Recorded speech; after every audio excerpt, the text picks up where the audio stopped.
Since late Friday evening, my team and I have been regularly briefed on the situation in East Palestine, Ohio, and its impacts on western Beaver County, Pennsylvania.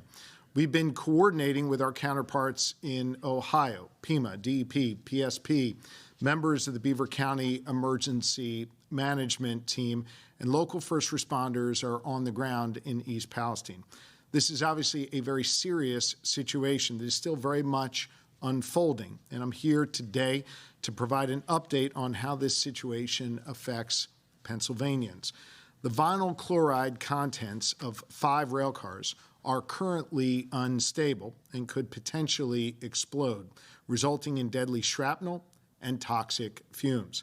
As Governor DeWine and officials in Ohio just announced, to alleviate the risk of uncontrollable shrapnel, Norfolk Southern Railroad is planning a controlled release of the vinyl chloride at approximately 3:30 p.m. However, the controlled release of the toxic chemicals also has the potential to be deadly. Following new modeling information conducted this morning and discussed at length between myself, Governor DeWine, and our respective teams, I am strongly encouraging an evacuation in a 1 mile by 2 mile area surrounding East Palestine that includes parts of both Ohio and Pennsylvania. I have coordinated this announcement with Governor DeWine. This evacuation zone is the same area as was announced yesterday evening. This zone covers 22 Pennsylvania residents, many of whom had already evacuated.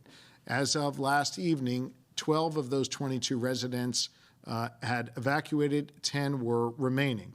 Local emergency services and the Pennsylvania State Police over the last hour and a half have been going door to door within the evacuation zone and providing assistance to all of those who remained within the zone to ensure that they are evacuated.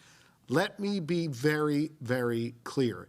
If you are in this red zone that is on the map and you refuse to evacuate, you are risking death. This is very serious. If you are within the orange area on this map, you risk permanent lung damage within a matter of hours or days. This is my strongest possible recommendation that is joined in by every public safety expert. If you are within this evacuation zone, please evacuate immediately. I want you to know, if I were there right now, if the First Lady and our children were there right now, we would evacuate. We would leave this area. It is potentially too dangerous. Anyone in this area is in danger, and it's imperative to please leave immediately. Based on the reports that we are getting from PSP and local leaders on the ground, this area is indeed in the process of being evacuated. People are voluntarily leaving and heeding our calls. I want to thank the public for their cooperation. Pennsylvanians have been fantastic in a very difficult situation, and I truly want to thank them for voluntarily beginning to leave this area. If you remain, please adhere to the suggestions of all the recommendations of all of our public safety experts to leave immediately. If anyone in the affected area needs assistance, they can call State Police Beaver Station at 724-773-7400. Again, that number is 724-773-7400, and we are standing by to assist you with your needs. Beyond the evacuation zone, based on current weather conditions, we are recommending people who live near East Palestine in Darlington Township along State Line Road, Valley Road, and Taggart Road to shelter in place and be prepared to evacuate if necessary. We know that weather can change, so folks in the broader area should exercise caution and follow the instructions of local emergency personnel. Anyone in the area in need of information regarding the evacuation and shelter-in-place orders should call Beaver County Emergency Services at 724-775-0000. 0880.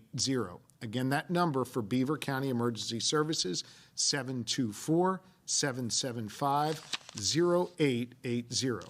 Finally, since early Saturday morning, the Pennsylvania Department of Environmental Protection has been on site coordinating with the Environmental Protection Agency and the Ohio EPA on air and water monitoring. There are 6 monitors in place.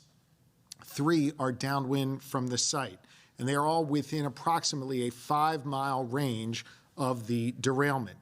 It is important to note, and the Acting Secretary Negrin confirmed this a moment ago, we have not observed any air or water contaminants in Pennsylvania. That is good news, and we're going to continue to monitor that.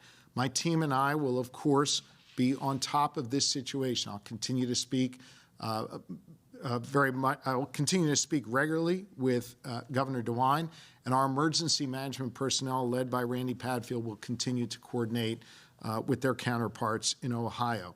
I expect to be able to provide an update later today after the controlled vent and burn of the train car in question occurs.